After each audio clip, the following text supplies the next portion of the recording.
Are you ready to create a life you crave? Let's spin that doom loop of negativity into an upward success cycle and start living lucky. Good morning. I'm Jana. I'm Jason. And we are living lucky. We have been addicted to this show called Succession. Succession. You kind of emphasize the you made it sound like there's a lot of sex. Succession. You said succession. Maybe I did. I don't even know how you said it. Maybe it was a lisp. I think it was a Freudian slip. We heard about this show when we were watching the clips from the reruns of the Golden Globes because we don't have cable. However, we do have HBO. And on the Golden Globes, Succession, now I can't even say it. Also, HBO, also known as Max now. Succession was getting all of these awards. And I thought, you know what? We need to watch this. Well, we have been glued to this show because it is about running a multimedia conglomerate company. And it is run by 4 siblings and their father, who is in his last years of life. And it is all about who's going to run the company. Who's going to be the next king of the castle. When he decides to turn it over, retire, kick the bucket, whatever. Yes. And it is so juicy. And disturbing. It is disturbing. It is juicy. There are so many life lessons about not only running a business, but about how people jockey for positioning. Oh my God. About how people are not afraid to step on other people's throats, shoulders, how they backstab, how they'll say one thing to your face and then turn around, say another thing behind your back, how greed gets in the way of loyalty and love, and how family bonds, when it really comes down to family versus money, there's a very fine line there. Yeah, there's a huge service of self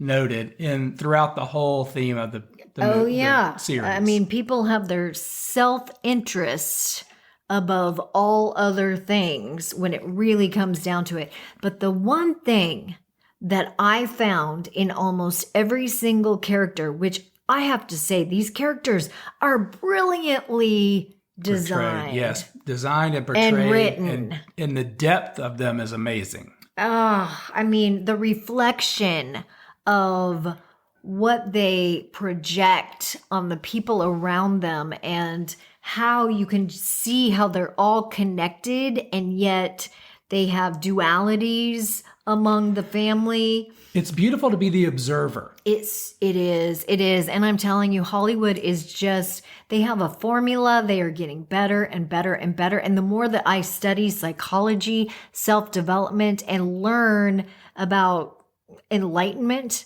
and spirituality and how all of this fits together, I'm realizing that there are certain writers and certain shows. Hollywood's got the cream of the crop when it comes to actually how to create the life you want to live, or the design system. They've definitely got the character development, psychological development. They understand how it works. Flow, all of it. They understand how it works.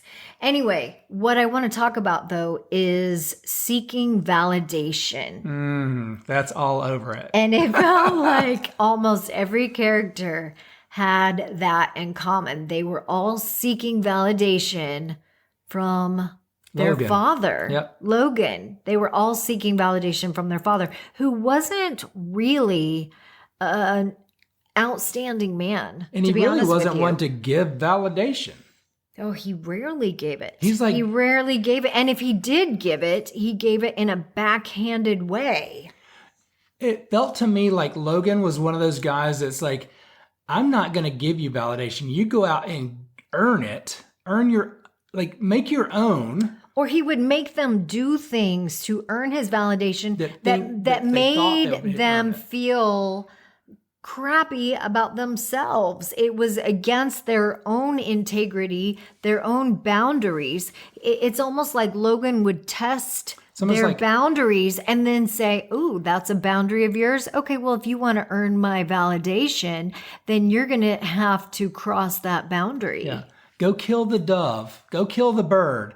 And then that, like, hinting that that's going to make me proud. And then you go kill the bird, bring it back to him. And he goes, "You killed a defenseless bird?" Why would you think that that would be acceptable? Like, that doesn't make you a man. That makes you nothing. You killed a defenseless animal. And it's just that's not even enough meat to eat. It is mind games. It is such a mind game. Like, why would you kill that without making money off of it first? Right? Yeah. And there's that duality of validation and success or money in their case. Like, how do I make the most money? How do I create the biggest empire? Because it doesn't matter how big it gets, though, it's never going to be enough. Okay, so what I want to talk about, though, is even if you haven't seen this show, we all seek validation. We all seek validation in our lives. In some way, shape, or form. And if you don't think that you do this, or if you don't think others do it, all you have to do is open any social media app and people are wanting likes because they get a little hit of dopamine. Yep. They get a little hit of dopamine. And I have to be completely transparent here. There are times when I get off of all social media. I will go radio silent on social media because I am one that feeds into that dopamine hit. And I'm like, you know what? This isn't healthy for my ego. And it's not working in my power, in my favor. It is not working for me. Like, I don't need to feed my ego in any way, shape, or form. I'm better off sometimes just not even taking part.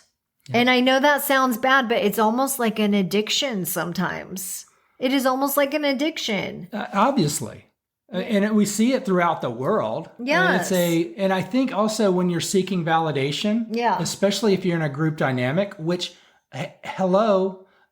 civilization is a group dynamic. Mm-hmm. So if you're seeking validation, you're seeking some way to win for yourself.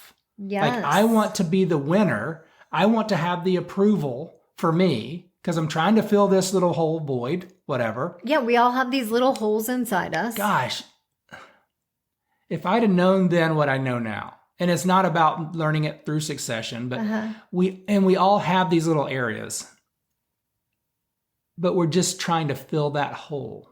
We're all trying to fill holes. Yeah. And whether that hole is love, or whether that hole is acceptance, or whether that hole is safety, security, significance, fitting in. We all have these little holes inside us, and we just want to somehow fill them. I know that there's one scene in Succession that really hit home for me, and it was when Siobhan and her husband Tom were on the balcony, and they were having this really heated argument. And Tom says to Siobhan, you're always seeking the approval of your dad, Logan, who is the owner of the empire. You're always seeking approval. That is what you are always seeking. And the thing is, you will never be satisfied with any approval that Tom, the husband, is constantly giving her. Yeah. He's like, I married you, and from the minute I married you, all I do is give you approval. I am pouring approval into you constantly, and it's like there's like a gaping it's leaking out hole this huge in hole the canoe of the approval that she wants from her dad. Yes. And the only person that can fill that hole is her, but she doesn't see it, and it leads to just disaster around every corner. And we all have this in some way, shape, or form. For Siobhan, it was approval. For a lot of people, it's love. For some people, it's success. For some people, like you said, it's safety, or it's money, or it's value, or worthiness, or being deserving. I mean, we all have things. Everybody's got something. And that's why I believe that if we have this team, like if we can form a unit, then we can kind of build each other up, point out these little areas where we might be looking at for approval or our weak spots. But then that allows us to protect. I know it's a different topic. Jason is bringing in a different topic, because also in this show, another theme that we constantly found is that they didn't lift each other up. They were constantly tearing each other down. They were constantly jockeying for position, and they constantly were stepping on each other's shoulders. They were constantly, they had this. It's like in the ocean, they're pushing the other one down so they can get further out of the water. And it's a fixed mindset is what it is. It's a fixed mindset that it's scarcity mindset, that there's only enough for one of us. Very few. Yeah. Yes. If only one at the top. There's one at the top, there's a pecking order, and I don't want to be at the bottom. I have to be at the top. That's the mindset. Whereas if you step back and you realize, you know what, we all can work as a team, we can collaborate, we can lift each other up. And if we develop an abundant mindset or a growth mindset, we all can be successful. And in fact, we will be 10 times more successful if we learn to bring out each other's strengths instead of magnifying each other's holes or weaknesses. Yes. Like that's what you were trying to say. Absolutely.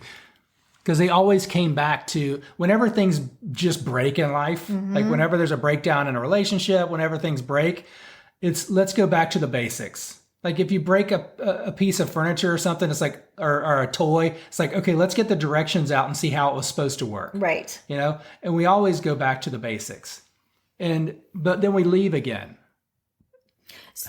Okay, so again, or we get off track again. I'm gonna fill in some holes, gaping, some missing links that Jason is skipping over. And in this season, because there were 4 seasons of Succession, and so every time that it would definitely get to the absolute worst where they were about to lose the company, instead of fighting against each other, they would realize, oh my gosh, you know what? We are on our last string here. Let's regroup. And if we don't work together, we're going to lose the company. So for just a second, for one little microsecond, they would say, oh my gosh, I need your help. We're better together. I need your help. And then as soon as they would see the other one getting any kind of recognition or traction or anything for that 1 minute, then immediately they would fall back into their patterns. How can I jockey in front of them? How can I? We're not even anymore. They would get enough to just save the company, and then as soon as they would save it, instead of like turning it around and really growing from that new foundation, they would fall right back into their old patterns. Like, oh, how dare you? First. How dare That's you? That's right. Oh, I highly suggest it. It reminds if you have me of a the chance. Saturday Night Live episode where they're whispering behind each other. Oh, I know. Like, oh yeah, my sister's great. She's awesome. But it's really funny how she talks to the kids. Yeah, she's really kind of a bitch, I don't know if I really like it when she brings those salads over to dinner parties that we're having meat. Yeah, and sometimes, if you like being asked questions in a backhanded put down way. I love it. We highly suggest it. Seriously, we started It'll just bring a sparkle of joy to your eye. Maybe not joy. What happens but is... it will make you think, and you will learn so many lessons, and it will... It's It's brilliant. It is brilliant in the way it is written. It's funny. I mean, there's a couple characters there. Will Ferrell is one of the writers, producers or something. He's an executive producer, so it's got some comedy in it. There's one character that every time he came on, we laughed. Oh, Greg. Yeah. He's just his delivery and everything was great. Yeah, Greg the Egg. So anyway, we highly suggest it, and we just wanted to talk about it because it was just that fabulous. Absolutely. All right. Thanks for joining us. Keep living lucky. If you spot it, you got it. Bye-bye. If the idea of living lucky appeals to you, visit us at startlivinglucky.com.